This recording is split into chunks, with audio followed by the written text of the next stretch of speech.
Eu tinha 62 anos quando minha filha chegou ao portão do meu sítio com meu neto no colo e 2 malas arrastando pelo chão de pedra. Era uma tarde de outono, daquelas que o Alentejo conhece bem, com o céu baixo e carregado e o vento passando pelas oliveiras como roupa sendo sacudida no varal. Eu morava a poucos quilômetros de Évora, no sul de Portugal, numa estrada estreita onde os carros levantavam poeira no verão e barro no inverno. Estava com as mãos enfiadas no avental, voltando do galinheiro, quando vi a silhueta dela contra a luz cinzenta da estrada.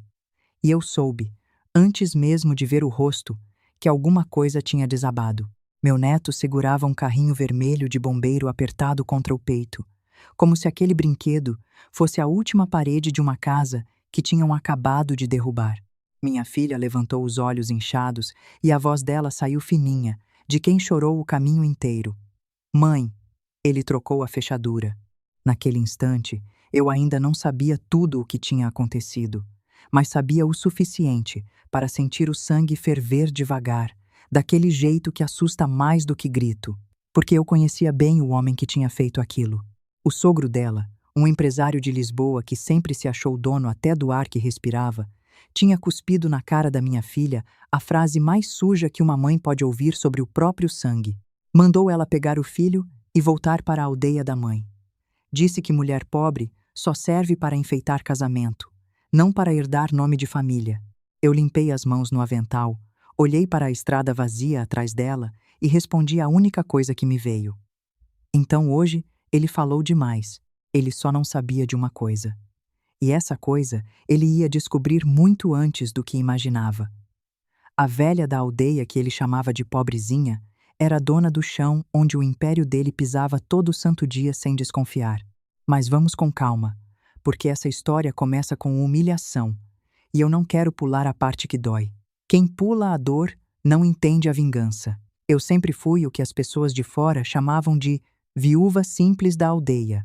Tinha minhas galinhas, fazia compota de figo, vendia azeite para conhecidos, ajudava na missa quando faltava alguém para arrumar as flores do altar.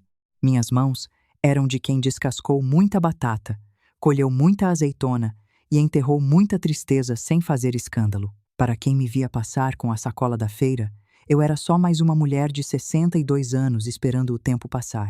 O que quase ninguém sabia é que a minha vida tinha mais gavetas do que a cozinha antiga onde eu guardava receitas, cartas e documentos.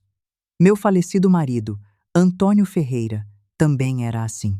A gente construiu tudo devagar, pedaço por pedaço, compra por compra, contrato por contrato. Enquanto os outros compravam carro importado para mostrar na praça, o Antônio comprava terreno esquecido que ninguém queria. Enquanto os vaidosos pagavam jantar caro em Lisboa, eu anotava num caderno azul os nomes das famílias endividadas e oferecia uma saída honesta. Quando a região cresceu, muita gente descobriu que a terra sem graça de ontem valia ouro hoje. Só não descobriram que boa parte daquela terra tinha a assinatura da minha família embaixo. Mas naquela tarde, nada disso importava. O que importava era a Marta, parada no portão com o rosto de quem foi jogada fora de uma vida inteira. A minha filha tinha 35 anos. Era bonita de um jeito discreto, sem exagero, com os cabelos castanhos presos de qualquer jeito e uma elegância triste que não vinha de roupa, vinha de educação. Estava com o casaco aberto, a blusa amassada, a aliança ainda no dedo e os olhos vermelhos de tanto segurar o choro para não assustar o filho. O Tiago, de 7 anos, tinha a cabecinha encostada no ombro dela. Não chorava, e foi isso que mais doeu em mim. Criança que chora ainda acredita que alguém vai acudir. Criança que fica calada já aprendeu a engolir o susto. Avó, ele disse quando eu cheguei perto. A voz saiu pequena. A gente veio dormir aqui só hoje? Eu abri os braços. Ele se soltou da mãe e correu, ainda carregando o carrinho de bombeiro na mão, e me agarrou pela cintura com tanta força que parecia querer entrar de volta em algum lugar seguro. Hoje, amanhã e todos os dias que precisarem, respondi, passando a mão no cabelo dele. Esta casa sabe receber os meus. A Marta tentou falar, mas a voz falhou. As malas estavam molhadas embaixo, porque ela tinha arrastado aquilo por uma calçada suja de Lisboa antes de conseguir um táxi. Uma das rodinhas tinha quebrado no caminho. Eu percebi tudo em segundos. A mala torta, o lenço amassado na mão dela, a marca vermelha no pulso de quem carregou peso demais, a vergonha tentando se esconder atrás do cansaço. Reparem, porque mãe não precisa de relatório. Mãe lê o corpo da filha, como quem lê o céu, antes da chuva. Entra, eu disse. Dentro de casa a gente conversa. Na rua só fica quem não tem porta. Ela deu 2 passos e parou. Mãe, eu não queria voltar assim. Eu segurei o rosto dela com as 2 mãos. Filha não volta assim ou assado. Filha volta. Isso já basta. O Tiago olhou em volta. Viu as galinhas ciscando perto do muro. O cão velho deitado na sombra do limoeiro. O varal com lençóis brancos e a porta da cozinha. Aquela porta antiga que o Antônio tinha pintado de verde num domingo de preguiça. O lugar era conhecido para ele, mas naquele dia parecia outra coisa. Era abrigo, era hospital, era trincheira. Avó, ele perguntou de repente, olhando para os próprios sapatos. A gente agora é pobre de verdade? A pergunta entrou em mim como faca sem cabo. A Marta fechou os olhos e uma lágrima escapou apesar de todo o esforço. Eu me agachei na frente do meu neto. Fiquei na altura dele, porque criança não merece ouvir verdade importante de cima para baixo. Tiago, pobre de verdade, é quem não tem amor, não tem vergonha na cara e fecha a porta para uma criança. Você tem mãe, tem avó, tem cama, tem sopa no fogão e tem esse caminhão vermelho aí que parece mais valente do que muito adulto de gravata. Então, meu menino, se isso é pobreza, tem muito rico por aí precisando aprender. É carrinho de bombeiro, ele me corrigiu. Baixinho. Pois melhor ainda, eu respondi. Bombeiro apaga incêndio. E hoje, pelo visto, você trouxe o equipamento certo. Ele sorriu só com um canto da boca. Era pouco, mas para mim foi como ver uma vela acender numa igreja escura. Dentro da cozinha, o cheiro da sopa de legumes ainda estava no ar. A minha mesa de madeira tinha marcas antigas de faca, queimadura de panela e uma mancha clara onde a Marta, quando era pequena, derramou leite quente e chorou, achando que eu ia brigar. Eu pus água no fogo, cortei pão alentejano, queijo, azeitonas e botei tudo na mesa como se estivesse recebendo visita normal. Mas meus olhos estavam atentos. Mãe que sabe ler silêncio, escuta até o que não foi dito. A Marta sentou, mas não comeu. O Tiago segurava a colher sem levantar até a boca. Conta, eu disse, sem pressa. Do começo. Sem esconder para me poupar, porque poupar mãe de dor de filho é o mesmo que esconder fumaça de quem já viu o fogo. Ela respirou fundo. As mãos tremiam. E contou. Naquela manhã, em Lisboa, ela tinha levado o Tiago para a escola como sempre. O apartamento ficava numa zona elegante, com prédios altos, entrada espelhada e porteiro que sorria de um jeito diferente para morador e para empregado. A Marta nunca gostou daquele lugar. Era bonito, sim, mas frio. Tudo ali parecia feito para impressionar quem chegava e vigiar quem ficava. As paredes tinham quadros caros, as flores do hall eram trocadas 2 vezes por semana, e mesmo assim faltava casa naquele prédio. Deixa eu te explicar uma coisa sobre esses prédios de luxo de Lisboa, porque muda o tamanho da humilhação. Lá, nas zonas mais caras, o apartamento de uma família dessas custa uma fortuna que no Brasil compraria uma casa boa de frente para a praia, em Balneário Camboriú, e ainda sobraria para o carro. Não é apartamento de gente comum, é vitrine. E quando você é jogada para fora de uma vitrine, todo mundo no prédio fica sabendo antes de você descer o elevador.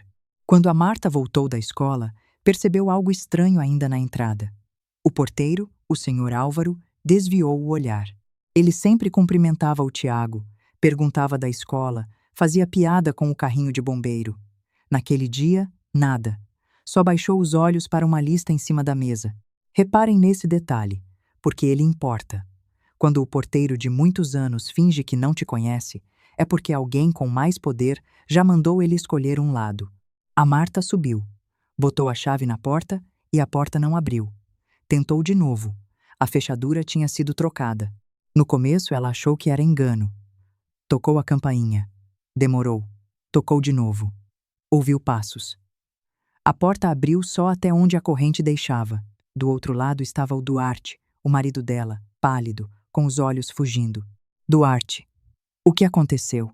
Ele não respondeu na hora.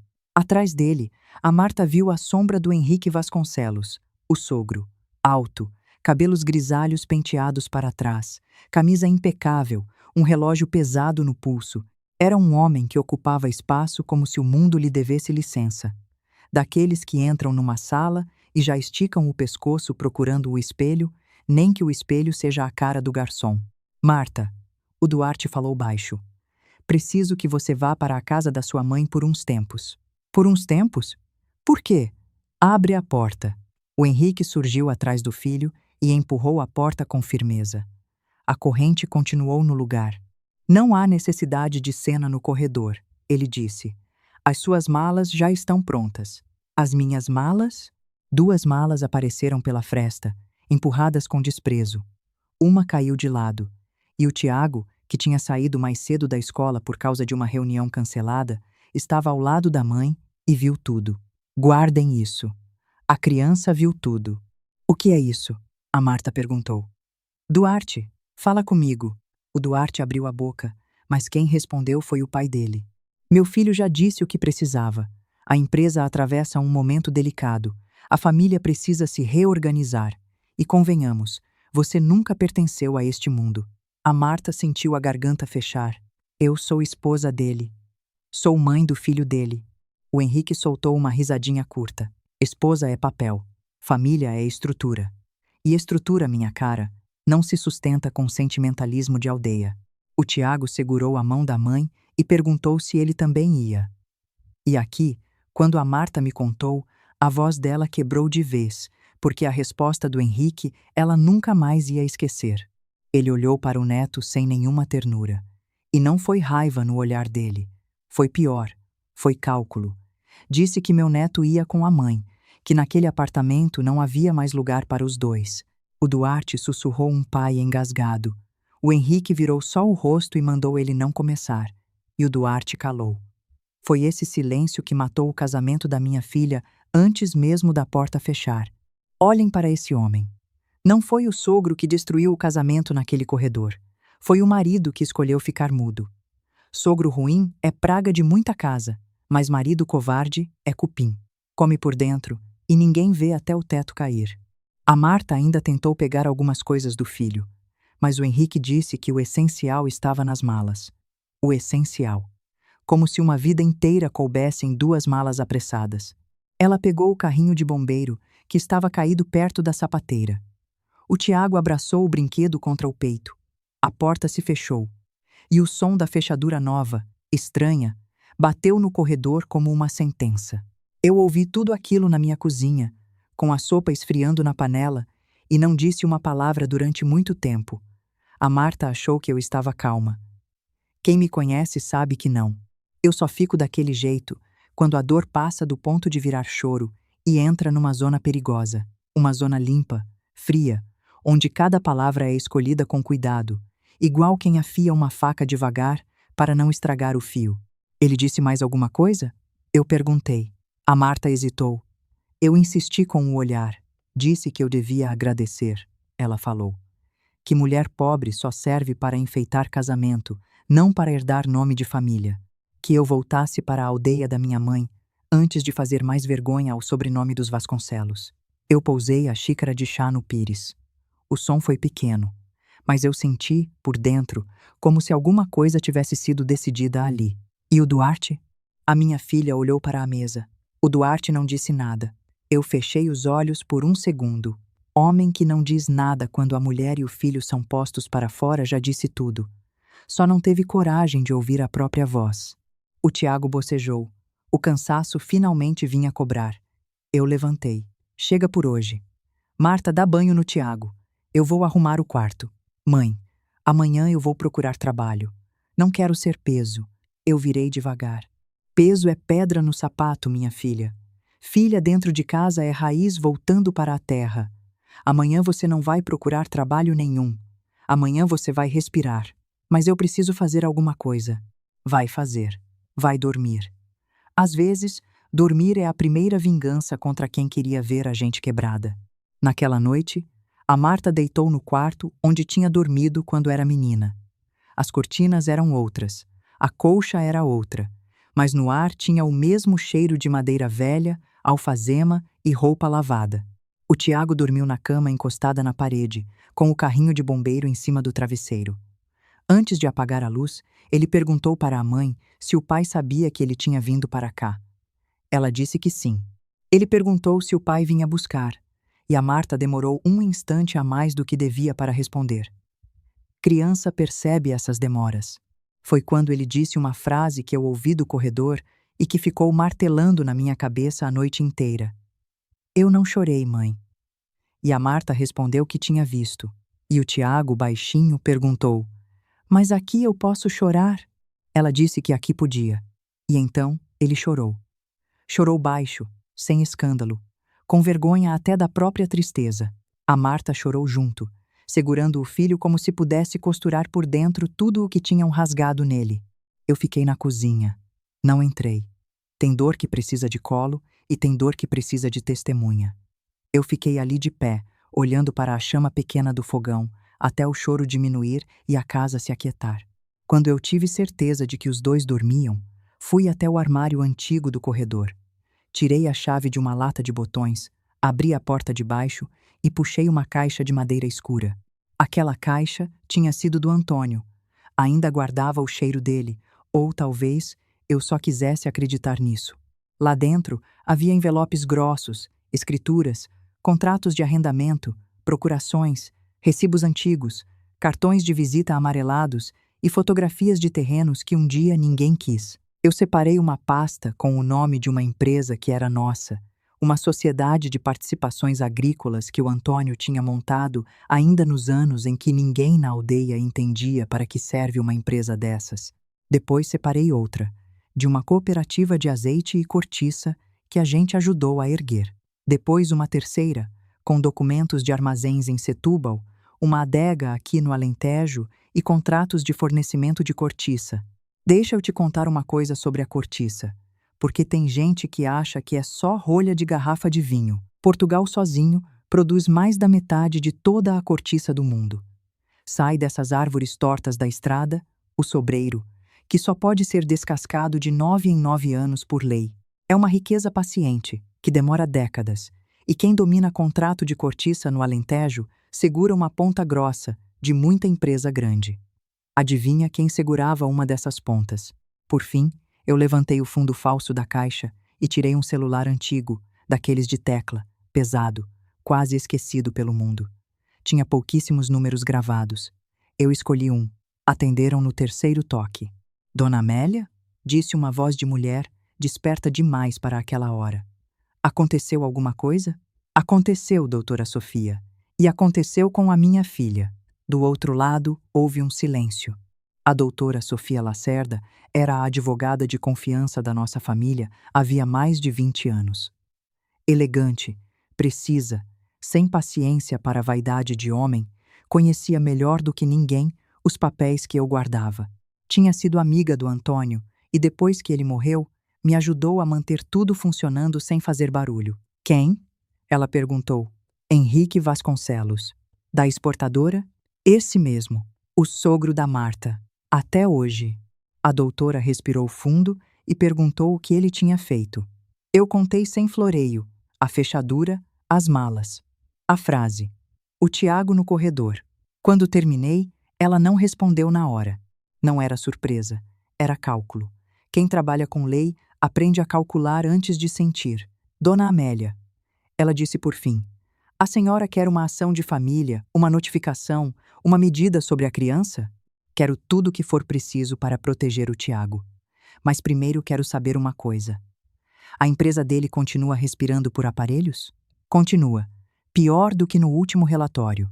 A exportadora dos Vasconcelos tem dívidas vencendo, fornecedores insatisfeitos, um contrato de armazém que depende justamente da nossa cooperativa e uma linha de crédito que pode ser comprada. E há indícios de contratos simulados com empresas de fachada. Eu vinha acompanhando de longe, porque uma parte do risco encostava nos nossos ativos. Quanto ele deve? Muito. Muito quanto, doutora? Entre bancos, factoring e fornecedores estratégicos, passa de 90 milhões de euros. Deixa eu te traduzir esse número, porque 90 milhões de euros dito assim, seco, não diz nada para o coração. 90 milhões de euros, na cotação de hoje, é mais do que 500 milhões de reais. É dinheiro que compraria um bairro inteiro. É dinheiro que sustentaria centenas de famílias por gerações. E aquele homem, que olhou para o meu neto de 7 anos como quem calcula despesa, devia tudo isso e ainda tinha coragem de dizer que a minha filha não tinha estrutura. Nem tudo é comprável de uma vez, a doutora continuou. Mas a dívida principal, sim. Se a senhora entrar agora, vira a credora dominante. Eu olhei para a porta do quarto onde a minha filha dormia. Compre! A senhora tem certeza? Se a gente apertar agora, a casa dos Vasconcelos não racha. Ela cai. Então veja se não tem trabalhador inocente embaixo do telhado. Porque o dono da casa eu quero ver no chão. Isso vai ser caro, dona Amélia. Mais caro foi ouvir meu neto perguntar se ele deixou de ser família. A doutora ficou em silêncio um instante. Entendido. Vou acionar os contatos ainda de madrugada. Amanhã cedo a gente tem uma posição. E doutora Sofia? Sim? Eu não quero só dinheiro. Quero documento. Quero cada contrato sujo, cada atraso a produtor pequeno, cada mentira que ele usou para pisar nos outros. Homem soberbo não cai quando perde moeda. Cai quando perde plateia. A senhora aprendeu bem com o Antônio. Eu passei os dedos numa fotografia antiga do meu marido, sorrindo do lado de um trator velho. Aprendi com a vida. O Antônio só me ensinou a guardar recibo. Desliguei. A casa estava silenciosa. Lá fora, o vento tinha aumentado. As oliveiras se mexiam que nem velhas senhoras cochichando segredo. Eu guardei os documentos, mas deixei 3 pastas em cima da mesa. Não dormi. Passei o resto da madrugada lendo o passado, linha por linha, como quem afia uma lâmina. Antes de continuar, deixa eu te explicar como funciona esse negócio de comprar dívida, porque parece coisa de filme, e não é. Quando uma empresa deve a um banco, o banco é dono daquele crédito, e crédito é um bem como qualquer outro. O banco pode vender o direito de cobrar aquela dívida para outra pessoa. Chama cessão de crédito. Na prática, quem compra a dívida vira um novo credor e passa a poder cobrar, executar, apertar. Lá em Portugal, isso é comum entre empresas grandes. No Brasil, a gente tem o mesmo caminho. Está lá no Código Civil, a cessão de crédito, e basta avisar o devedor para ter efeito. Ou seja, naquela madrugada, sem sair da minha cozinha, com um celular velho de tecla, eu estava me preparando para comprar o direito de cobrar o homem que humilhou a minha filha. E o melhor, tudo dentro da lei. Quando o sol nasceu, o Tiago foi o primeiro a acordar. Me encontrou no quintal, jogando milho para as galinhas. Ainda estava de pijama, cabelo bagunçado e o carrinho de bombeiro debaixo do braço. Avó, elas brigam por comida. Galinha é assim. Se uma acha um grão, a outra acha que é herança. Ele observou sério. E se tiver para todas? Elas brigam do mesmo jeito. Tem gente igual. Não briga por falta, briga por costume. Ele jogou um punhado de milho e riu quando uma galinha mais atrevida quase subiu no sapato dele. E entre nós, ver aquele menino rindo no meu quintal depois da noite que ele tinha passado foi a primeira coisa boa em muitas horas. A Marta apareceu na porta, com o rosto lavado, mas ainda cansado. Mãe, eu pensei no que a senhora disse ontem. Vou procurar alguma coisa em Évora. Loja, escola, escritório. Qualquer coisa. Eu sacudi o avental. Hoje não. Hoje a gente vai a Lisboa. Ela franziu a testa. Lisboa? Pra quê? Para olhar nos olhos de uma fechadura. Mãe, eu não quero voltar lá. Também não quero. Mas tem coisa que, se a gente evita por medo, vira dona da nossa cabeça. Você vai entrar comigo pela porta da frente de onde te quiseram ver sair pelos fundos. E o Tiago? Fica com a Celeste. Ela já vem. Vai ensinar esse menino a dar milho sem causar revolução no galinheiro. O Tiago levantou a mão na hora. Eu posso ser chefe das galinhas? Eu sorri. Pode, mas cuidado. Chefe que só manda e não limpa a sujeira vira político. A Marta quase sorriu. E aquele quase foi o primeiro sinal de vida no rosto dela desde que chegou. 2 horas depois, a gente estava na estrada para Lisboa. Eu dirigia um carro antigo, bem cuidado, comprado fazia anos e usado só quando precisava. A Marta olhava pela janela sem falar. As planícies do Alentejo iam ficando para trás, e a cidade crescia na frente da gente como um bicho de concreto. Mãe, ela falou por fim, o que a senhora vai fazer? O que eu devia ter feito antes? Não entendo. Vai entender.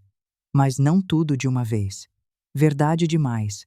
Quando cai em cima de ferida aberta, também machuca. Ela virou para mim. A senhora está me assustando. Ótimo. Melhor assustada comigo do que humilhada por eles. O banco ficava numa avenida elegante de Lisboa, com portas de vidro, mármore no chão e funcionários que sorriam com a boca, mas avaliavam com os olhos. Eu entrei com meu vestido escuro, casaco simples e uma bolsa de couro antiga. A Marta vinha do meu lado, ainda insegura. O segurança olhou para nós duas e apontou para um totem de senhas. Atendimento geral é ali, para pagamentos e assuntos simples. Eu agradeci com toda a educação do mundo. Muito gentil. E as balas? Ainda ficam naquela taça? O homem piscou, sem entender. Eu peguei uma bala da recepção, desembrulhei devagar e botei na boca. A Marta estava prestes a dizer alguma coisa quando uma porta lateral se abriu. Um homem de meia idade, terno impecável, saiu apressado com uma pasta na mão. Quando me viu, parou como se tivesse levado um choque. Dona Amélia Ferreira? Eu inclinei a cabeça. Bom dia, senhor Nogueira. Vejo que ainda não trocaram o mármore. Escorrega menos do que parece. O gerente caminhou até mim quase com reverência. Que honra recebê-la, pessoalmente. A doutora Sofia avisou que talvez a senhora viesse. Por favor, venha por aqui. Temos uma sala reservada. Café, chá, água. O segurança ficou parado, com a mão ainda apontando para o totem. A Marta olhou para mim como se me visse pela primeira vez. Mãe, depois, eu disse. Ao passar pelo corredor de vidro, a minha filha viu o Henrique dentro de uma sala de reunião. Ele estava sentado com 2 executivos do banco, mexendo em documentos com irritação. O rosto dele parecia mais velho do que na véspera. Quando notou a Marta, primeiro franziu a testa. Depois me viu sendo conduzida pelo gerente principal, e a testa franzida virou outra coisa, confusão. Olhem para esse homem. Pela primeira vez na vida dele, alguma coisa não estava encaixando, e ele não sabia o quê. O Henrique levantou e saiu da sala. Marta? A voz dele veio carregada de desprezo. Veio pedir reconsideração com a sua mãe? A minha filha congelou. Eu parei. Ele me olhou de cima a baixo. Senhora Amélia, este não é exatamente o balcão da cooperativa da sua aldeia. Assuntos bancários complexos podem ser difíceis para quem não está acostumado. O gerente empalideceu. Eu sorri sem mostrar os dentes. Senhor Henrique, agradeço a preocupação, mas documento é como pão. Quem sabe ler receita não passa fome. Não tenho tempo para metáforas rurais. Estou em negociação importante. Então negocie depressa. Tem assunto que muda de dono quando a gente pisca. Ele perdeu a cor por um segundo, mas recuperou a máscara rápido. Esse tipo de homem treina a máscara no espelho a vida inteira. O Duarte não quer confusão. Seria bom que a Marta aceitasse isso com dignidade. A minha filha apertou a bolsa. Eu olhei para ela, depois para ele. Dignidade ela trouxe nas malas. Quem ficou sem foi quem trancou a porta. E sem esperar resposta, entrei na sala reservada. A Marta me seguiu. O Henrique ficou no corredor, tentando entender por que o gerente do banco tratava aquela mulher simples como alguém que não precisava pedir licença. Dentro da sala, o gerente fechou a porta e ofereceu cadeira. A sessão foi protocolada hoje de manhã, ele disse, abrindo a pasta. A nossa sociedade de participações assumiu a posição principal de crédito sobre a exportadora dos Vasconcelos. A notificação será enviada oficialmente dentro de minutos. A Marta sentiu o ar faltar. A nossa o quê? Eu permaneci serena. É uma das empresas da família. Da nossa família? Sim. Ela se levantou. Como assim, da nossa família? O gerente fingiu se concentrar nos papéis. Eu respirei fundo. Senta, Marta. Aqui não é lugar para desabar. A senhora tem empresa? A senhora comprou a dívida do Henrique? Mãe, que história é essa? É uma história antiga. E, pelo visto, ficou tempo demais guardada. Antes que ela respondesse, bateram na porta. Uma funcionária entrou discreta e entregou um papel ao gerente. Ele leu, tenso. A notificação chegou ao Sr. Vasconcelos. Ele acaba de pedir uma reunião urgente. Eu peguei a bolsa. Hoje não. Hoje ele vai aprender a esperar. Ontem a minha filha esperou no corredor. A gente saiu sem pressa. No corredor, o Henrique estava com o celular na mão, vermelho, olhando para a tela como se ela o tivesse insultado. Quando me viu, caminhou na minha direção. O que é essa sociedade de participações? Um nome bonito em papel timbrado. A senhora sabe de alguma coisa? Sei fazer doce de figo, plantar salsa e reconhecer homem desesperado pelo jeito que ele segura o telefone. Não brinque comigo. Eu dei um passo à frente. A minha voz continuou baixa. Eu não brinco com quem joga criança no corredor. A Marta viu o Henrique engolir seco. Pela primeira vez desde que ela o conhecia, aquele homem pareceu menor. No carro, a minha filha explodiu. A senhora precisa me explicar agora. Eu entrei no trânsito devagar. Teu pai e eu compramos terra quando ninguém queria. Entramos em cooperativa, fizemos contrato, financiamos armazém, participamos de negócio. Nada bonito para fotografia, mas muito útil para quem entende que riqueza boa é a que trabalha calada. E por que eu nunca soube? Porque eu não queria que ninguém te amasse por causa disso. E aqui, prestem atenção, porque foi a parte mais difícil daquele dia. A minha filha virou para mim com uma dor que eu nunca tinha visto antes. Não era a dor do corredor, era uma dor mais velha. Mas ninguém me amou melhor por eu não saber, mãe. Eu passei anos ouvindo que vinha de gente pequena, e a senhora deixava. A pergunta bateu fundo. Eu segurei o volante com mais força. Eu não deixava. Eu achava que o teu valor devia ser visto sem placa de preço. E se não vissem? Então, eles não te mereciam. Mas eu sofri. Eu sei. A senhora não sabe tudo. Não. Não sei. E essa é a parte que eu vou carregar. O silêncio ficou pesado dentro do carro.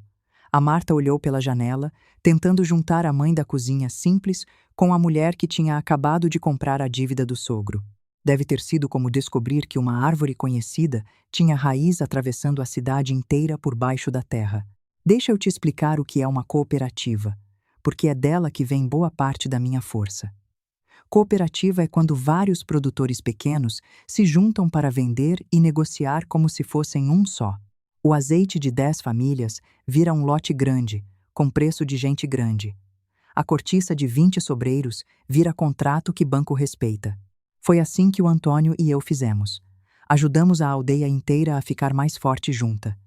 Quem segura uma cooperativa dessas, segura mais que dinheiro. Segura gente. Eu falei mais baixo. Quando teu pai morreu, ele me pediu 2 coisas. A primeira, que eu nunca vendesse o sítio. A segunda, que eu não deixasse o dinheiro virar dono da nossa família. Eu levei isso a sério demais. Talvez tenha escondido tanto o dinheiro que escondi também uma ferramenta que podia ter te defendido. A Marta não respondeu, mas as lágrimas voltaram, diferentes das da noite anterior. Não eram só de abandono, eram de raiva, de confusão, de infância mexida, de amor ferido. E eu deixei ela chorar. Porque tem choro que é protesto, e mãe que ama de verdade não cala o protesto justo do filho. O que vai acontecer com o Henrique? Ela perguntou por fim. O que ele escolher. E se ele escolher brigar? Melhor. Gente soberba tropeça mais bonito quando corre. Naquela tarde, enquanto a Marta descansava no sítio e o Tiago brincava com a Dona Celeste no quintal, eu recebi nova ligação da doutora Sofia. Temos mais, ela disse. A exportadora atrasou o pagamento a produtores pequenos e registrou contratos fictícios com 3 empresas. Uma delas pertence a um primo do Henrique. Outra a um antigo motorista dele. Tem dinheiro saindo por serviço que nunca existiu. Provas? Documentos, transferências e correspondência eletrônica. Ainda estou organizando. E aquele jantar de que você me falou? Confirmado. Daqui a 3 dias, no Porto. Evento de exportação e beneficência. O Henrique pretende anunciar novos investidores. Vai estar lá a família Muniz, inclusive a Beatriz. A moça que querem pendurar no pescoço do Duarte? A própria. Eu olhei para a Marta, que estava na varanda penteando o cabelo do Tiago. O Tiago ria, porque a mãe fazia o carrinho de bombeiro subir pelo braço dele como se fosse uma estrada. Vamos ao porto, então. A senhora quer uma entrada discreta? Não. Quero a porta principal. E quero uma mesa de onde ele consiga me ver sem torcer o pescoço. Posso providenciar. Sofia, uma coisa. Eu não quero espetáculo vazio. Quero justiça. Se tiver trabalhador que depende daquela empresa, a gente protege. Se tiver produtor pequeno esperando o pagamento, a gente paga antes que ele perca a safra. Mas o Henrique não fica no comando. Entendido. E o Duarte? A doutora me explicou que o Duarte tinha assinado documentos internos autorizando parte da reestruturação patrimonial da família, mas não aparecia nos contratos fraudulentos. Foi omisso, não operador. Eu suspirei. Covardia também destrói casa, mesmo quando não assina papel. Aqui vale a pena parar e te explicar uma coisa sobre o que estava em jogo para o Tiago, porque não era só dinheiro. Quando um casamento desmorona desse jeito, com uma criança no meio, lá em Portugal a lei não fala mais em guarda do filho, como a gente costumava falar. Eles reformaram tudo e hoje chamam de regulação das responsabilidades parentais. A ideia é que pai e mãe continuam responsáveis juntos pelo bem-estar da criança, mesmo separados. E quem decide, quando os dois não se entendem, é o tribunal de família, sempre olhando para o interesse do menor. No Brasil, a gente tem um caminho parecido, com a guarda compartilhada e o poder familiar dos dois lados. E uma coisa bonita que nem todo país tem: a defensoria pública, advogado de graça para quem não pode pagar. Eu não precisava de advogado de graça, mas saber que a lei, em qualquer um dos dois países, põe a criança no centro, me deu uma calma que dinheiro nenhum compra. O Henrique podia ter trancado uma porta, mas ele não era dono do meu neto. E disso nenhum tribunal ia discordar. 2 dias se passaram com uma lentidão estranha. A Marta ia e voltava entre a força e a queda. Numa hora, ajudava na cozinha. Fazia café, perguntava dos documentos. Noutra, ficava parada na frente da mala, olhando roupa que não parecia mais dela. O Tiago melhorou um pouco. Alimentou as galinhas, deu nome a 3 delas, e decidiu que uma ia se chamar Dona Vasconcelos, porque bicava todo mundo e achava que mandava no terreiro. Eu ri tanto que precisei sentar. Cá entre nós. Criança às vezes resume a vida melhor do que qualquer adulto. Aquela galinha mandona herdou o sobrenome certo, e ninguém naquela casa achou injusto. Na manhã do jantar do Porto, a Marta disse que não ia. Não consigo. A gente estava no quarto. Em cima da cama, tinha um vestido cor de vinho, sóbrio, elegante, escolhido pela doutora Sofia, numa costureira antiga de Évora. Eu ia usar um vestido preto simples, as pérolas pequenas que tinham sido da minha mãe e o cabelo preso num coque baixo. Consegue, eu disse. Mãe, ele vai estar lá. O Duarte vai estar lá. Talvez com ela. E você vai estar com você. Isso é mais importante. E se eu chorar? Chora no banheiro, lava o rosto e volta. Mulher forte não é torneira seca. É rio que continua correndo. A Marta tocou no vestido. Eu sinto vergonha. Vergonha tem que sentir quem trancou porta para a criança. Você só vai entrar pela porta da frente. O Tiago apareceu na porta do quarto. Mãe, você vai buscar o papai? A minha filha se ajoelhou na frente dele. Meu neto estava com o carrinho na mão e um risco de terra no rosto. Não, meu amor. Então vai fazer o quê? Ela olhou para mim antes de responder. Vou buscar a mim mesma. O Tiago pensou um pouco. Então leva o bombeiro. A Marta sorriu triste. Por quê? Se tiver fogo. Ela beijou a testa dele. Hoje, quem apaga o fogo é a avó.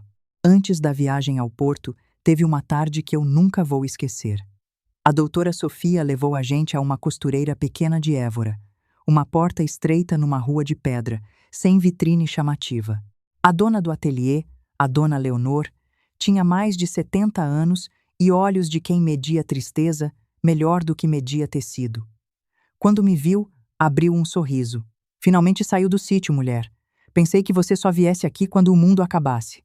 Quase acabou para a minha filha. Eu respondi. E eu preciso que ela se veja de novo. A Leonor não fez pergunta.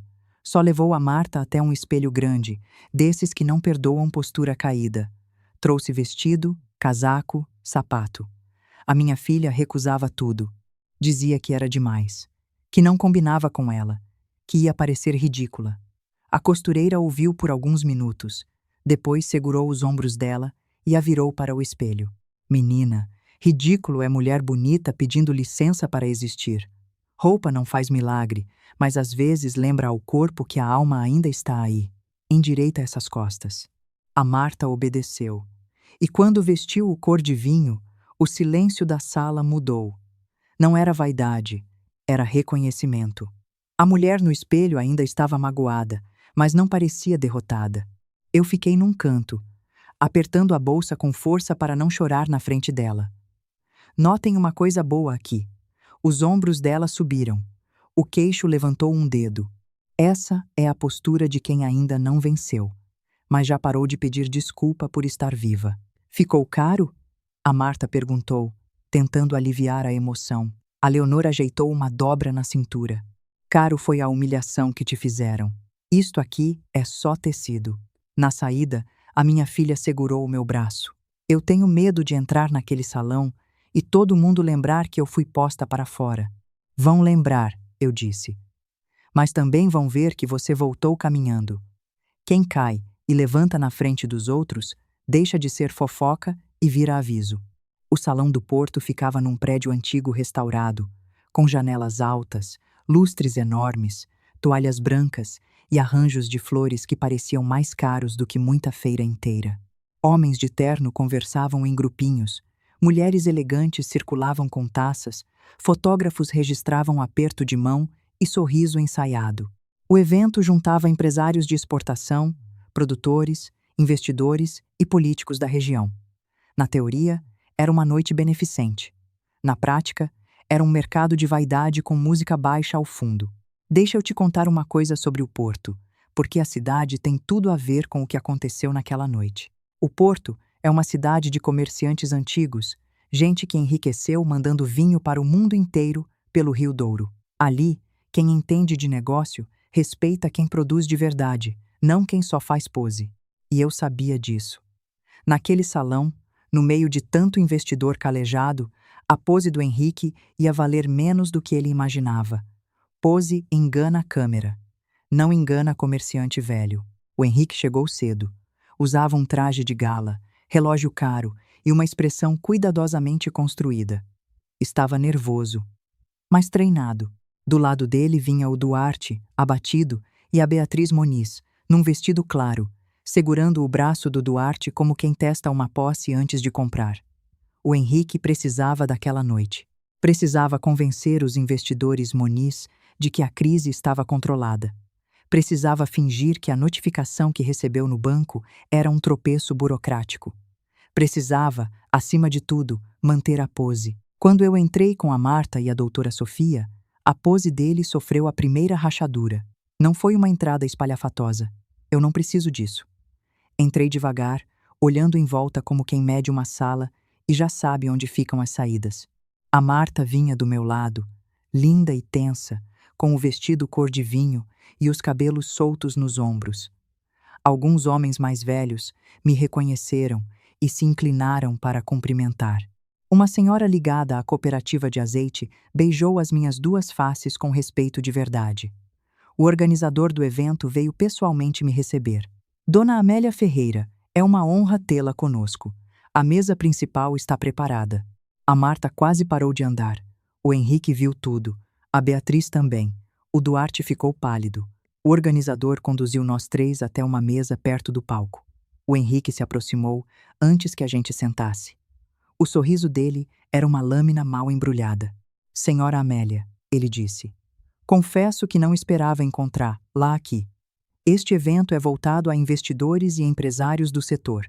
A área de convidados familiares fica mais ao fundo. Algumas pessoas em volta ouviram. Era isso que ele queria. Uma humilhaçãozinha pública, disfarçada de orientação. Reparem na técnica do homem. Ele não ataca na frente. Ele empurra de leve e finge que está ajudando. É o tipo mais covarde de crueldade, porque ainda quer parecer educado enquanto fere. Eu toquei no encosto da cadeira reservada para mim. Então eu vou me sentar no lugar certo, porque família eu sou da Marta. Investidora, infelizmente para o senhor, também sou. O sorriso dele endureceu. A senhora insiste nesse teatro? Teatro é entrar com uma moça no braço do seu filho casado e fingir que isso é estratégia empresarial. Eu só vim jantar. A Beatriz soltou o braço do Duarte quase sem perceber. A Marta olhou para o marido. Ele tentou sustentar o olhar, mas falhou. O Henrique baixou a voz. Cuidado, dona Amélia. A senhora está mexendo com coisas grandes. Eu sei. Por isso lavei as mãos antes de sair. Ele se afastou, vermelho. O salão parecia ter voltado ao normal, mas não voltou. As conversas continuaram, os risos surgiram, as taças tilintaram, mas um fio de atenção tinha sido puxado para a nossa mesa. Quando muita gente importante começa a olhar de canto para o mesmo canto, é porque o cheiro de novidade entrou no ar. O jantar começou. Tinha um cardápio caprichado, mas eu reparei numa coisa que me fez sorrir por dentro. Serviram, entre os pratos finos, uma sericaia com ameixa de Elvas, que é a sobremesa mais alentejana que existe. Aquele doce de ovos assado no forno, polvilhado de canela, rachadinho por cima. Olha que bonito! No meio de toda aquela pompa do Porto, a sobremesa que fechava a noite tinha vindo da minha terra, da terra que o Henrique chamava de aldeia. Eu não disse nada, mas guardei o detalhe. A vida tem dessas ironias, e essa estava deliciosa. O apresentador subiu ao palco.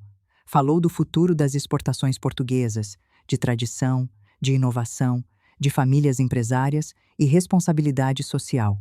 Palavra bonita, daquelas que às vezes escondem muita dívida debaixo da toalha. Eu ouvia sem pressa. A Marta mal tocava na comida. Respira, eu sussurrei. Ele está olhando. Deixa olhar. Olho soberbo também cansa. Quando o apresentador começou a anunciar os principais apoiadores do evento, o Henrique ajeitou a postura. Esperava ouvir o nome da exportadora dele em posição de destaque. Mas antes, o apresentador abriu um sorriso. Gostaríamos de agradecer de modo especial a nossa cooperativa de azeite e cortiça e a Sociedade de Participações da Família Ferreira pelo apoio decisivo ao desenvolvimento dos pequenos produtores e à expansão responsável do setor. A Marta virou para mim. É seu? É nosso. Mãe. Depois minha filha. Agora presta atenção no homem que achou que sobrenome era coluna de prédio. O Henrique levantou de repente. Foi até a nossa mesa. Não se conteve. Que jogo é este? Eu limpei os cantos da boca com o guardanapo, sem pressa nenhuma. Jogo nenhum. Eu não jogo quando tem criança ferida. A senhora comprou uma dívida que não entende. A doutora Sofia abriu a pasta na frente dela. Permita-me discordar, senhor Vasconcelos. Ela entende perfeitamente. A posição credora foi consolidada. Há cláusula de vencimento antecipado por fraude contratual, omissão de passivo relevante e transferência irregular de recursos. O Henrique olhou em volta. Algumas pessoas escutavam abertamente agora. Isto é calúnia. A doutora ergueu uma sobrancelha. Não recomendo essa palavra. Ela costuma ficar cara quando há documento do outro lado. Eu tirei uma pasta fina da bolsa e botei em cima da mesa. Aqui tem cópia da seção da dívida principal. Aqui tem os atrasos com os produtores pequenos. Aqui tem contrato de prestação de serviço com empresa que nunca prestou serviço nenhum. Aqui tem correspondência onde os seus diretores discutem como empurrar prejuízo para fornecedor menor. E aqui, senhor Henrique, tem mensagens suas chamando a minha filha de obstáculo familiar. Ele ficou imóvel. A senhora invadiu a minha empresa. Não. A sua empresa vazava por todos os lados. Eu só botei o balde embaixo. O Duarte se aproximou, aflito. Pai, o que é isso? O Henrique virou para ele. Cala a boca. E aqui, prestem atenção. A minha filha viu o marido encolher na frente do pai, e ela me contou depois que naquele instante sentiu, finalmente, não raiva, mas clareza. Durante anos ela esperou que o Duarte crescesse. Naquela noite, ela percebeu que ele tinha escolhido continuar pequeno. Tem homem de 40 anos que ainda é menino assustado dentro de casa. E a tragédia é que ele só descobre isso quando o menino assustado custa a ele e a família inteira. Eu levantei, não gritei. Por isso todo mundo escutou melhor. Aprendi com a vida que voz baixa, na hora certa, cala salão mais rápido do que grito. Senhor Henrique, Ontem o senhor disse que a minha filha não era digna do sobrenome da sua família. Disse que ela servia para enfeitar casamento, não para herdar nome. Fez isso depois de botar uma criança de 7 anos num corredor, segurando um brinquedo, sem saber onde ia dormir. Hoje eu lhe ofereço 2 caminhos. O primeiro, o senhor pede desculpas publicamente a Marta e reconhece que a expulsou de forma covarde. O segundo, amanhã cedo eu aciono todas as cláusulas de vencimento e peço na justiça o bloqueio dos ativos estratégicos, armazém, crédito, contrato da cooperativa e fornecimento da cortiça. O salão inteiro estava quieto agora. O Henrique tentou rir, mas a risada morreu antes de nascer. A senhora não faria isso. Há trabalhadores envolvidos. Os trabalhadores eu protejo. Os produtores eu pago. O senhor eu substituo. Não confunda empresa com trono. A Beatriz deu um passo para trás. O pai dela, um investidor de cabelos brancos, se inclinou para cochichar alguma coisa no ouvido da esposa. Era o tipo de cochicho que encerra a aliança. Eu vi aquele cochicho e soube que o jantar do Henrique tinha acabado mesmo antes da sobremesa chegar. Ele olhou para a Marta. O rosto dele transpirava humilhação, mas ainda tinha orgulho suficiente para tornar cada palavra difícil. Marta, ele disse, rígido, houve excessos. Eu interrompi. Excesso é botar sal demais na sopa. O senhor botou uma mãe e uma criança na rua. Tente de novo. Ele fechou os punhos. Eu errei.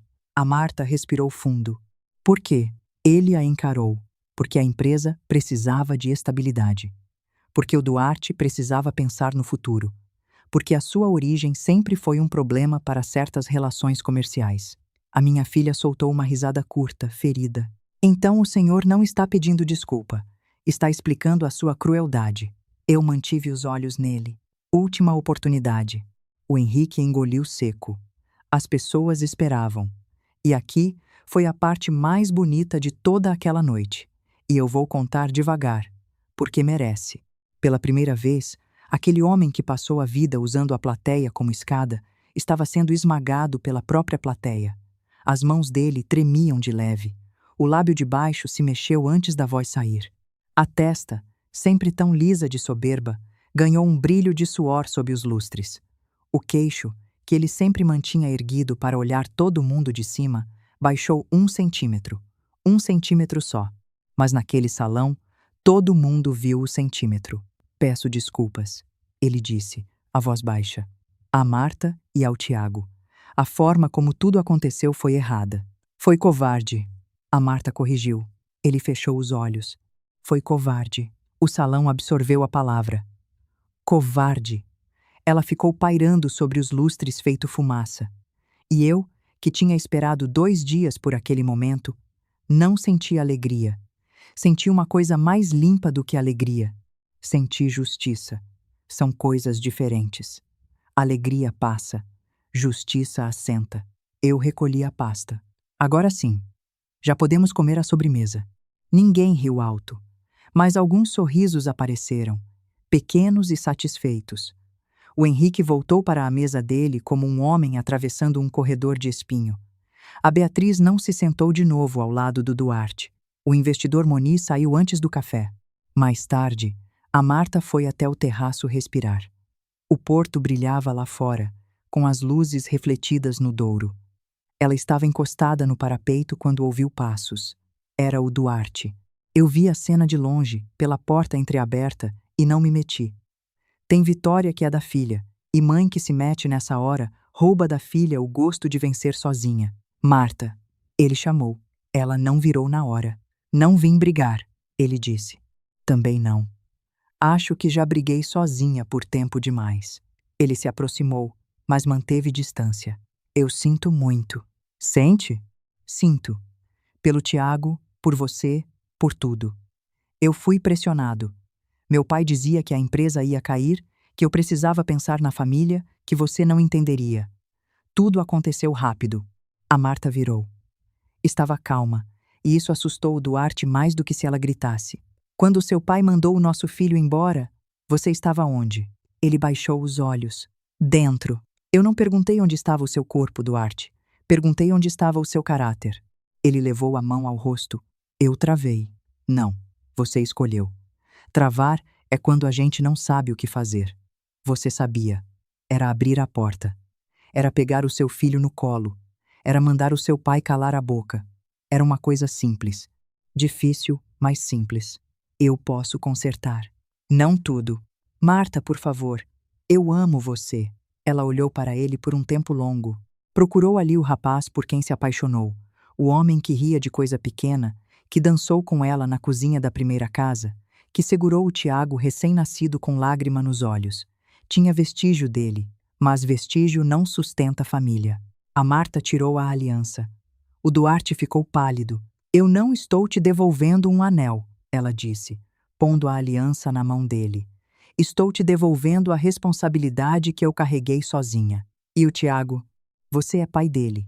Se quiser ser pai de verdade, vai ter que aprender sem me usar de ponte. Vai vê-lo quando for bom para ele, não quando aliviar a sua culpa. Marta, eu te amei.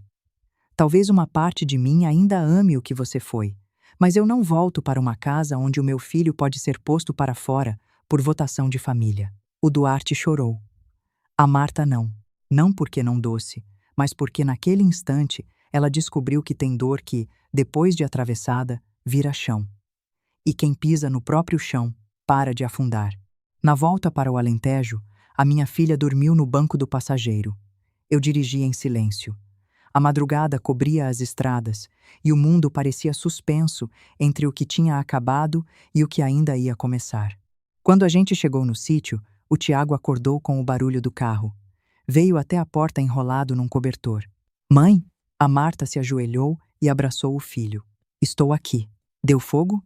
Ela olhou para mim e sorriu pela primeira vez de verdade. Deu. Mas a avó apagou. Eu passei a mão na cabeça dele. Apaguei nada. Só tirei a cortina para todo mundo ver quem tinha acendido. Na manhã seguinte, ao jantar, o Henrique tentou uma última manobra interna. Convocou os diretores para uma reunião de emergência em Lisboa. Queria aprovar a transferência de alguns contratos para outra empresa, uma estrutura menor, escondida no nome de um primo. Era a tentativa de salvar pedaço antes que a casa fosse lacrada. O que ele não sabia é que a doutora Sofia já tinha bloqueado, na justiça, qualquer movimentação relevante sem o aval dos novos credores. Eu não estava na reunião. Não precisava. Às vezes, o documento certo sentado numa cadeira vazia fala mais alto do que a pessoa gritando na sala. A doutora me contou tudo depois. Deixa eu te explicar por que essa manobra dele era crime. E não só esperteza. Quando uma empresa está afundada em dívida e o dono começa a passar os bens e contratos bons para outro nome, escondendo do credor, isso tem nome feio na lei. Lá em Portugal, mexer com o patrimônio para enganar quem tem direito de receber pode levar à insolvência dolosa, com o administrador respondendo pessoalmente. No Brasil, a gente reconhece isso como fraude contra credores, e dependendo do caso, vira até crime falimentar. Ou seja, na pressa de salvar a própria pele, o Henrique estava cavando a cova mais fundo. Soberba com pressa é assim. Corre tanto que esquece de olhar para onde está correndo. Quando ele entrou na sala de reunião, encontrou 3 diretores tensos, 2 advogados, o Duarte lá no fundo e na cabeceira da mesa, uma pasta enviada por mim. O advogado da empresa abriu a pasta e leu a notificação. Qualquer tentativa de transferência de ativo seria tratada como fraude contra credores. Qualquer destruição de documento seria comunicada na hora às autoridades. Qualquer pressão contra funcionário ou produtor que colaborasse com a apuração geraria responsabilização pessoal. O Henrique bateu a mão na mesa. Essa mulher pensa que manda na minha empresa? Um diretor antigo, o Sr. Augusto, que trabalhava ali desde a época em que a empresa ainda tinha alguma honra, respondeu baixo, com todo o respeito, Sr. Henrique. Neste momento ela manda mais do que o senhor. A frase matou o resto da reunião. O Duarte observou o pai, talvez esperando sentir pena. Sentiu medo. Depois vergonha. Era tarde, mas ainda era alguma coisa. Naquela tarde, ele ligou 3 vezes para a Marta. Ela não atendeu, não por vingança. apenas porque estava ensinando o Tiago a plantar manjericão num vaso na janela da cozinha, e naquele momento a vida tinha prioridade sobre culpa atrasada. Por alguns dias, pareceu que tudo ia se resolver. Mas gente como o Henrique não aceita cair sem tentar puxar alguém pelo tornozelo. Na semana seguinte, começaram os boatos. Primeiro na internet, depois nos cafés, depois entre alguns produtores.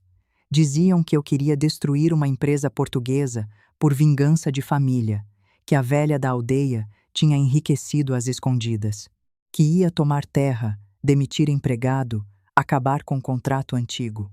O Henrique, mesmo encurralado, ainda tinha amigos acostumados a dever favor. A Marta percebeu antes de mim. Foi à mercearia da aldeia e ouviu duas mulheres cochichando. Uma delas, que antes sempre a cumprimentava, mudou de assunto quando ela entrou. No balcão, o senhor Joaquim, dono da mercearia, ficou sem graça. Não liga, Marta. O povo fala. Fala o quê? Ele hesitou.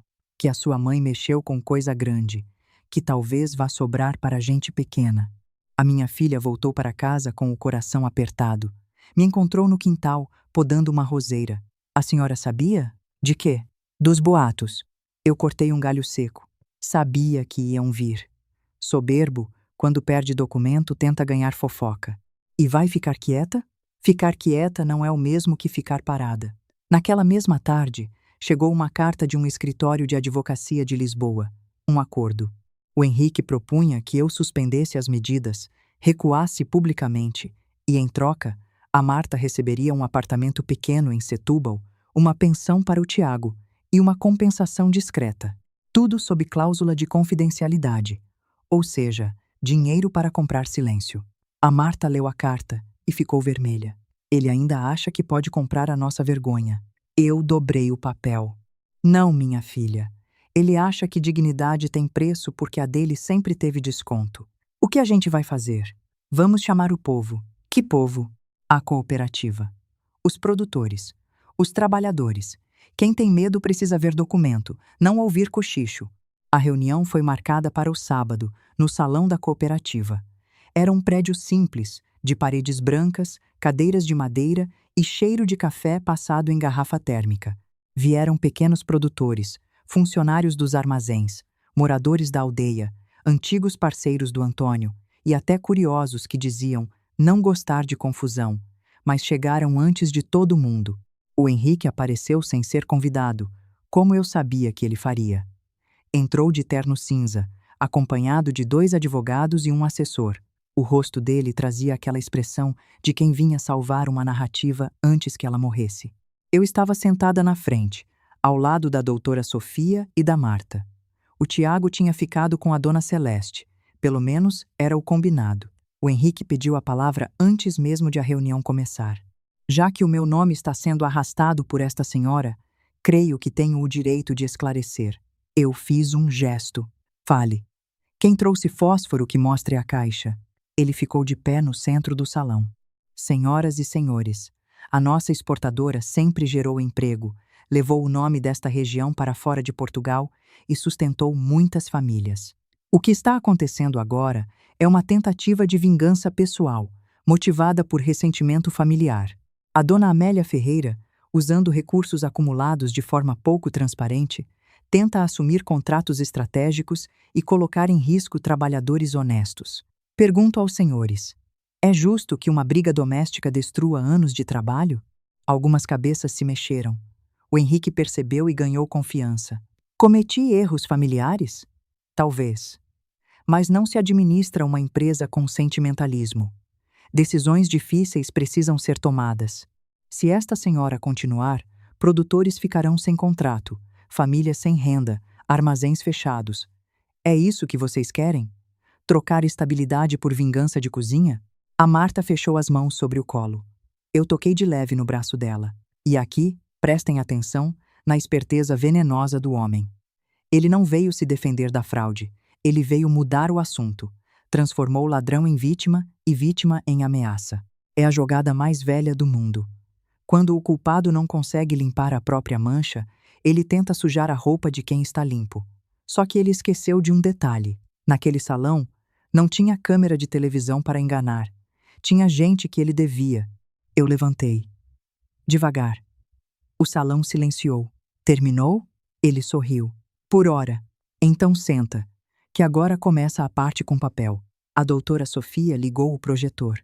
Na parede apareceu o primeiro documento. Contratos de produtores que estavam havia meses sem pagamento.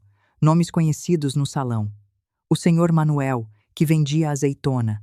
A dona Hilda, que fornecia pequenas remessas de figo seco. A família Ramos, da cortiça. Valores atrasados, promessa quebrada, multa escondida em letra miúda. O senhor Manuel levantou a mão. Isso aí é o meu contrato. Me disseram que o atraso era culpa da cooperativa. A doutora mudou a tela. Correspondência interna da exportadora orientava os funcionários a culpar a cooperativa pelos atrasos de caixa. Um murmúrio cresceu. O Henrique se mexeu. Documentos fora de contexto. Contexto vem agora, eu disse. A tela seguinte mostrou transferências para empresas de fachada. Serviço de transporte nunca realizado. Consultoria sem entrega. Pagamento a uma empresa registrada no nome de um parente do Henrique. A doutora explicou com clareza, sem juridiquês. Cada palavra era uma pá de terra na cova pública daquele empresário. Enquanto os produtores esperavam pagamento, ela disse: saía dinheiro da empresa por contrato simulado. Enquanto os trabalhadores ouviam que a crise vinha do mercado, recursos eram desviados para salvar patrimônio privado. O Henrique levantou. Isso é uma acusação grave. Eu olhei para ele. Grave foi o senhor usar gente simples de escudo depois de passar anos pisando nessa mesma gente. E foi nesse momento que a porta do salão abriu. A dona Celeste entrou apressada, tentando segurar o Tiago pela mão. Mas o Tiago já tinha visto a Marta. Correu até ela. Desculpa, a dona Celeste disse, ofegante. Ele insistiu. Disse que era reunião de família. O Tiago parou ao lado da mãe e olhou para o Henrique. O salão inteiro pareceu prender a respiração. Criança não sabe medir clima, mas sabe reconhecer rosto que machucou. Foi o senhor, o Tiago disse com a voz clara, que falou que eu não cabia na família. Ninguém se mexeu. O Henrique abriu a boca, mas nenhuma palavra saiu. Meu neto continuou. Eu tinha o meu carrinho. Eu não fiz bagunça. Por que eu não podia ficar? A Marta levou a mão à boca. Eu fechei os olhos por um segundo, sentindo a dor e a força daquela pergunta. Guardem essa frase, porque foi a frase que ganhou tudo. Não foi a minha pasta de documentos. Não foi a notificação do banco. Foi um menino de 7 anos com terra no rosto perguntando por que não cabia.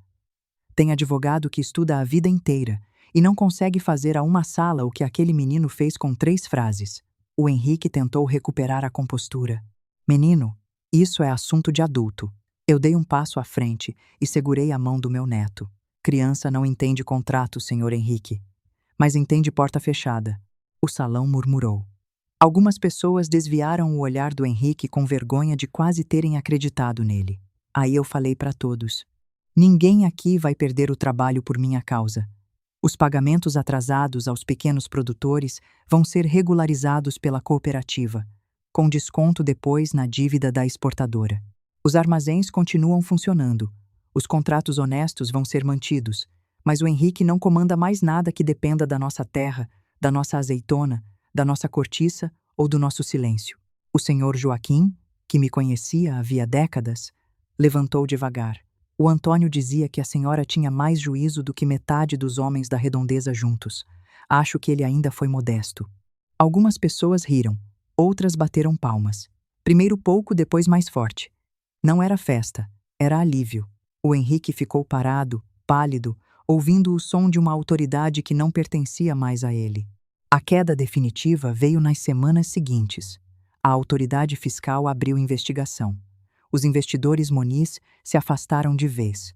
Os bancos recusaram novas linhas de crédito. A exportadora entrou em reestruturação, agora sob controle dos credores e com participação decisiva da nossa cooperativa e da nossa sociedade de participações. Os trabalhadores foram mantidos, os pequenos produtores receberam parte dos atrasados, e o Henrique foi obrigado a renunciar ao comando. Ele não foi preso naquele momento, nem saiu algemado como em novela apressada. A vida real, às vezes, pune devagar, mas, Para um homem como ele, perder a cadeira, perder a obediência dos outros e entrar num café, sabendo que todo mundo conhecia, a covardia dele já era uma prisão sem grade. Teve que vender o apartamento de luxo de Lisboa. Mudou para uma casa menor, ainda confortável, mas sem o palco de antes. O sobrenome dele continuava escrito nos papéis, mas já não abria a porta com a mesma força. O Duarte procurou a Marta algumas vezes. No começo, vinha com desculpa. Depois, com presente para o Tiago. A minha filha aceitou só o que era do filho e recusou todo gesto que tentasse comprá-la. Estabeleceu dia de visita, horário, regra. O Duarte teve que aprender que ser pai não é aparecer quando a culpa aperta. É constância, é ouvir pergunta difícil, é aceitar que o Tiago pode amá-lo e, mesmo assim, não confiar nele como antes.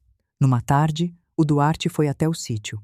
Trazia uma mochila com livros para o Tiago e um rosto menos arrogante, mais gasto. "Posso falar com você?" ele perguntou a Marta. Ela estava no pátio, separando documentos da cooperativa. "Sobre o Tiago? Sobre nós. Então não." Ele respirou fundo. "Eu estou tentando mudar. Que bom. O Tiago precisa de um pai melhor." "E você?" A Marta olhou para ele sem raiva. "Eu precisei de um marido melhor quando estava no corredor com 2 malas. Agora eu preciso de paz." O Duarte abaixou a cabeça. Não insistiu. E talvez esse tenha sido o primeiro gesto decente dele. Aceitar que o perdão, quando vem, não traz de volta, obrigatoriamente, o que se perdeu. Enquanto isso, a Marta começou a trabalhar de verdade na cooperativa. No início, ela achou que eu ia botá-la numa sala confortável, com cargo bonito. Eu fiz o contrário. Mandei ela acompanhar produtor, ler contrato antigo, visitar armazém, aprender a diferença entre azeite bem prensado e azeite só bem rotulado.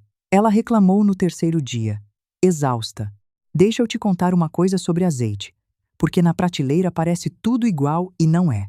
O bom de verdade é o extra virgem, prensado a frio, sem calor que estrague o gosto, tirado da primeira prensa da azeitona. Aqui no Alentejo, a gente tem azeite com denominação de origem protegida, um selo que garante que ele nasceu mesmo na nossa terra, e não numa fábrica qualquer com rótulo bonito. O resto é perfume em garrafa." E a Marta ia aprender essa diferença no dedo, provando, não lendo embalagem.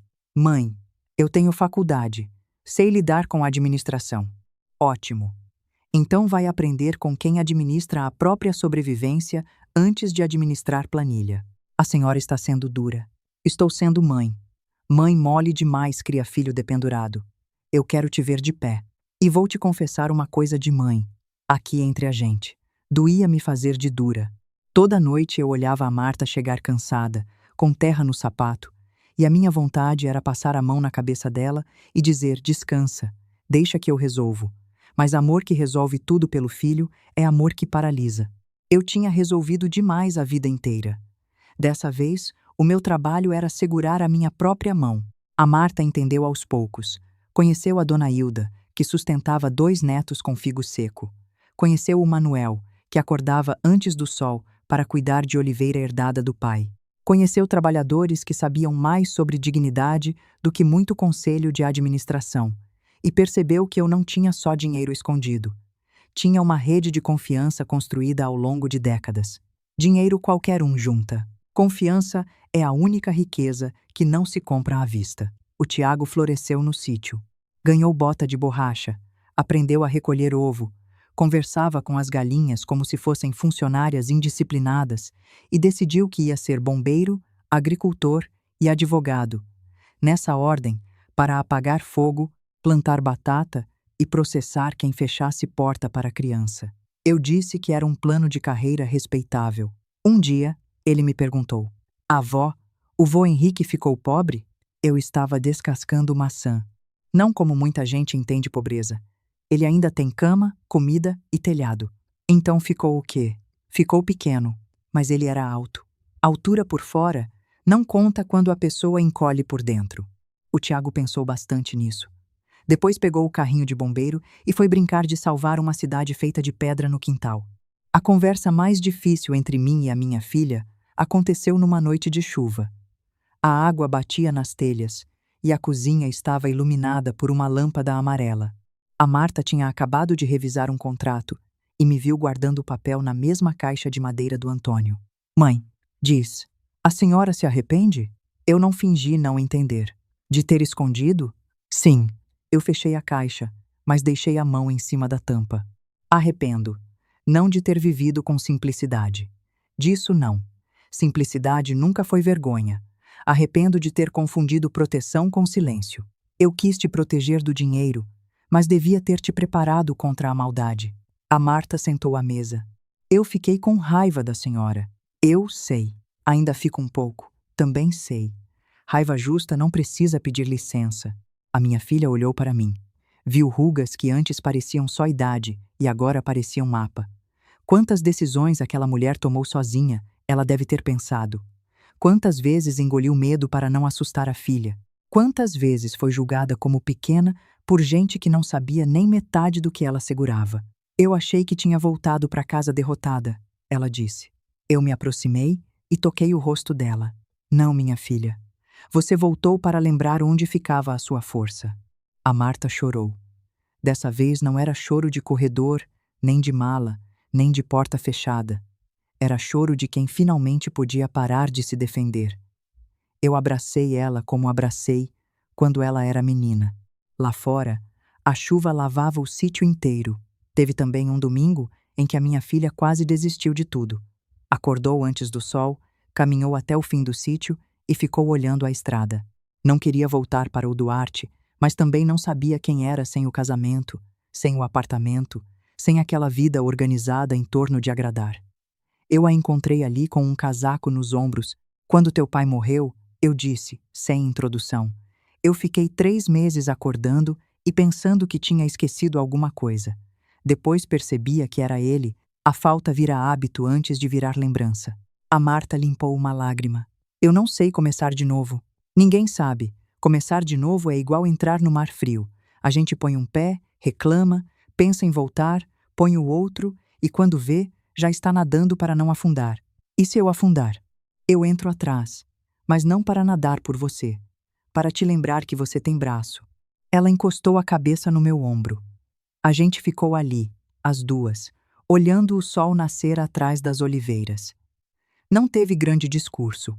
Às vezes a cura não chega como revelação. Chega como café quente, vento frio e alguém do lado que não exige pressa. Os meses passaram e o inverno foi cedendo. As primeiras semanas de primavera chegaram ao Alentejo, cobrindo os campos de verde e amarelo. As oliveiras pareciam mais vivas. A cooperativa lançou uma nova linha de exportação com o nome dos pequenos produtores no rótulo, não escondidos em letra miúda. A Marta coordenou o projeto. No dia da apresentação, ela usou um vestido simples e falou na frente de empresários, agricultores e funcionários sem tremer. Durante muito tempo ela disse: eu achei que valor era aquilo que alguém poderoso autorizava a gente a ter. Hoje, eu aprendi que valor também é aquilo que a gente constrói com quem não vira as costas quando a porta fecha. Eu estava na primeira fila, ao lado do Tiago, apertando o lenço nas mãos. Meu neto cochichou. Avó, a mãe está mandando bem. Está. Ela virou chefe? Virou ela mesma. É o cargo mais alto que existe. No fim do evento, o Henrique apareceu. Ninguém esperava. Estava mais magro, menos impecável. Não entrou como dono de nada. Entrou como homem que já não tinha certeza se ia ser cumprimentado. Se aproximou da Marta quando ela estava ao lado de uma mesa com garrafas de azeite. Eu vi e dei um passo. Mas a minha filha fez um gesto pequeno para que eu esperasse. Marta, ele disse, eu vim dizer uma coisa. Diga. O que eu fiz com o seu filho não tem justificativa. Ela continuou séria. Não tem. Eu passei a vida protegendo um nome e perdi a noção do que um nome deveria proteger. A Marta o estudou. Não sabia se aquilo era arrependimento, solidão ou derrota falando. Talvez fosse um pouco de cada, mas já não precisava decidir por ele. Espero que o senhor tenha aprendido, ela disse. Mas não espere que o meu filho seja a sua lição. Criança não nasceu para educar adulto cruel. O Henrique baixou os olhos. Posso pedir desculpa a ele? A Marta olhou para o Tiago, que conversava com um produtor sobre trator. Um dia, talvez. Quando ele quiser ouvir, não quando o Senhor quiser falar. Ele aceitou. Foi embora sem cena, e pela primeira vez, ninguém abriu caminho para ele. Ele só saiu pelo espaço que existia, igual a qualquer pessoa. Reparem como o mundo é justo às vezes. O homem que entrava em todo lugar esperando que a multidão se abrisse, saiu de um salão de cooperativa de aldeia, caminhando sozinho, pelo meio, como qualquer um de nós. Naquela mesma tarde, a Marta encontrou em cima da mesa um papel velho que eu tinha deixado ali de propósito. Era uma cópia de uma anotação do Antônio, escrita no caderno azul de contas, com aquela letra dele meio torta. Dizia o seguinte: a riqueza que presta é a que mantém a mesa cheia e a consciência limpa. A minha filha leu uma vez, depois outra. Não disse nada, só dobrou com cuidado e guardou dentro da agenda nova da cooperativa. Mais tarde, quando precisou decidir se mantinha um contrato lucrativo, mas injusto com pequenos produtores, ela abriu a agenda e leu de novo. Cancelou o contrato, renegociou com todos e dormiu em paz. Eu soube no dia seguinte e não elogiei demais. Só botei mais café na xícara dela e disse: agora sim, você está começando a mandar. Para a Marta, valeu mais do que aplauso. Na véspera da apresentação, eu fiz uma coisa que não fazia havia meses. Fui sozinha ao cemitério.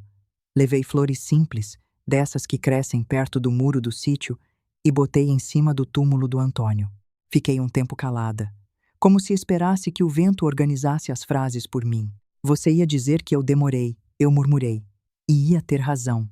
Passei os dedos sobre o nome dele gravado na pedra.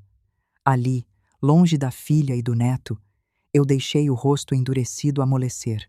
Não chorei muito. Chorei o suficiente. Eu quis fazer tudo direito. Quis que a nossa menina não fosse cercada por interesse, mas esqueci que o mundo não precisa conhecer a fortuna de uma pessoa para tentar quebrá-la. Basta sentir que ela está sozinha. Uma senhora que limpava flores em outro túmulo olhou de longe, respeitosa. Eu continuei baixinho, como quem conversa dentro de casa. Agora ela sabe. Não tudo, porque ninguém precisa carregar tudo de uma vez, mas sabe que tem chão. E o Tiago: ah, Antônio, você ia gostar daquele menino, teimoso como cabrito e esperto como feira em dia de chuva. Botou o Henrique no canto com uma pergunta só. Nem advogado fazia melhor. Sorri no meio das lágrimas. Antes de ir embora, pousei a mão na pedra fria. Prometo uma coisa. Não vou mais confundir silêncio com humildade. Humilde é quem não pisa. Quem deixa pisarem nos seus, por medo de parecer orgulhosa, é outra coisa. E disso eu me curei. Saí do cemitério com o passo firme. Na estrada de volta, parei o carro na frente de um campo de oliveiras e fiquei olhando.